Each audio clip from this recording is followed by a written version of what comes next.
Hi, this is David Johnston. I'm with First Mortgage Corporation, and today I'd like to give you a little brief overview on credit.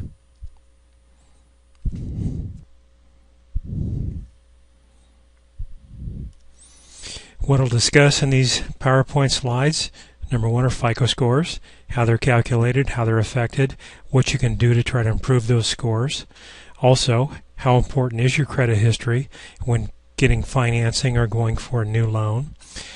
If you've had some problems in the past, we'll talk about reestablishing new credit, and I'll give you some pointers on possibly some things you can do to get your credit score back reestablished, so you can go out and buy a new home or new car. Also, in light of today's recession, where a lot of people have had foreclosures, short sales, and bankruptcies, we'll talk about some waiting periods after foreclosures, short sales, and bankruptcies prior to getting a new home loan to purchase a new house. First, let's talk about FICO scores. FICO scores are most damaged by current bad credit, and that's normally within the last 2 years. It's very important for the last 12 to 24 months to have no lates on your credit report. Very important. FICOs are determined by 88 negative factors, and there are only 6 positive rating factors. FICO actually measures whether a person is moving towards or away from a bankruptcy. The higher the score, the least likely they are to file bankruptcy. The lower the score, just the opposite. We'll also talk about 5 basic scoring factors that you can do to help control your FICO score. Get that score up as high as possible. With FICO scores, 35% of the score is a payment history. What have you shown in the past? What sort of trust quotient do you have where creditors are going to lend you credit? Do you pay on time? And like I said previously, make sure the current credit within the last 24 months, everything's paid on time. What are the balances owed? If the balances are too high, that's a negative, especially on credit cards. One important thing you can do with credit cards is start knocking those balances down. If you can take a credit card and pay that in half, that really enhances your FICO score.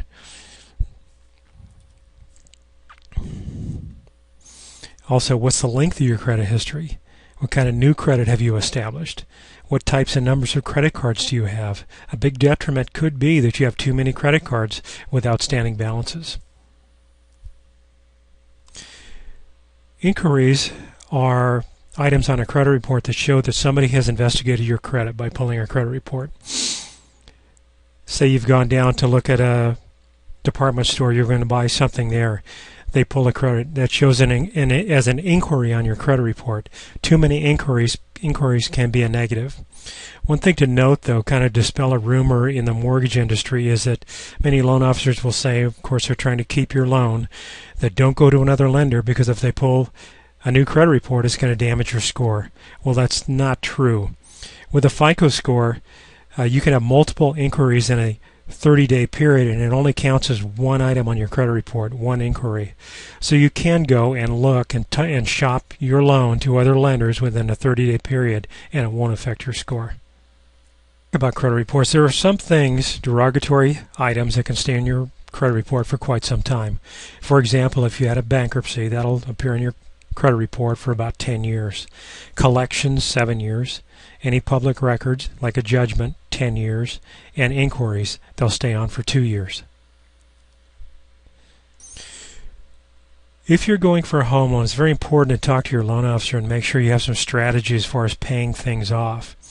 Don't be too quick to pay off collections, depending on how old they are, because say you have a collection in your account for an old credit card bill that's gone to collection and it's 5 years old. Well, that's really an old account. It probably doesn't affect your score that much. But if you pay it off now, that becomes current poor credit. There's some strategies for paying those things off, and quite frankly, they should get paid off. But talk to your loan officer about paying collections off the right way. If you need to clean up your credit, first thing you ought to do is get a benchmark. What is my credit report? Well, there are some places online where you can pull a free credit report. You ought to go ahead and do that, and then go down line by line and dispute any mistakes on that credit report. Contact your previous creditors and offer them a lump sum to pay some things off. very important to satisfy things within the last 2 years, because that really affects your FICO score. If you can negotiate with your creditors, get those things satisfied, then that really will affect your score. Sometimes cash payments with creditors, you can have them agree to delete the black mark from your credit report. Thus you'll have good credit, or as agreed credit, and that'll appear much better in your credit report than having something as derogatory or a late payment on it. If you have had some problems in the past, it is important to get it back on a good track record. Sometimes you'll need to reestablish credit, and it is important to do that. If you've had problems in the past, many people say, well, I'll just pay cash. That's probably the worst thing you can do. The best thing you can do is go back and reestablish your credit. And here's a couple of ways you can do that. Number one is open a secured credit card.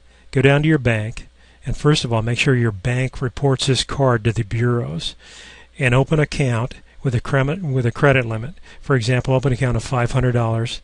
Tie a bank card to that, or a debit card, and use that and pay it off on a monthly basis, so you're showing some activity in it. Another thing to do is go to a department store and maybe purchase something on a 90 days, same as cash. Right off the bat, the first thing to do in reestablishing is start making all your payments on time. Remember, as we talked about before, that 35% of your credit score is your paying habits, and it's really important to pay on time in the last 12 to 24 months if you're going out and getting a home loan. They want to see that you're paying things on time and are establishing a good paying history. There are some waiting periods if you're going out to get a new home loan. For example, if you've had some problems in the past with credit and you're going to go out and buy a new home using FHA financing, there are some waiting periods. For a foreclosure, you need to wait 3 years. For a bankruptcy, Chapter 7, you need to wait 2 years. For a short sale, you have to wait 3 years from the short sale before going out and getting a new home loan. And most important, try to reestablish credit in all 3 of those cases. If you're going out to purchase a new home using conventional financing, conventional has some waiting periods also. If you've had a foreclosure, you need to wait 7 years from that foreclosure, and that's from the sale date. If you've had a bankruptcy, conventional requires you wait at least 4 years from the bankruptcy. If you've had a short sale, conventional loans require you wait at least 4 years from the short sale. And once again, credit needs to be reestablished. For a VA loan, veterans have to wait 2 years from a foreclosure. They have to wait 2 years from a short sale and 2 years from a bankruptcy. And once again, their credit needs to be reestablished before they can go out and purchase a home using new VA financing. I hope you found this brief overview on credit helpful and beneficial for you going out and buying a new home and reestablishing your credit. Should you have any questions at all regarding financing for home loans, FHA, VA, or conventional, please don't hesitate to give me a call. My number is 866-218-3782, or you can contact me on the web at www.djbanker.com. Thank you very much.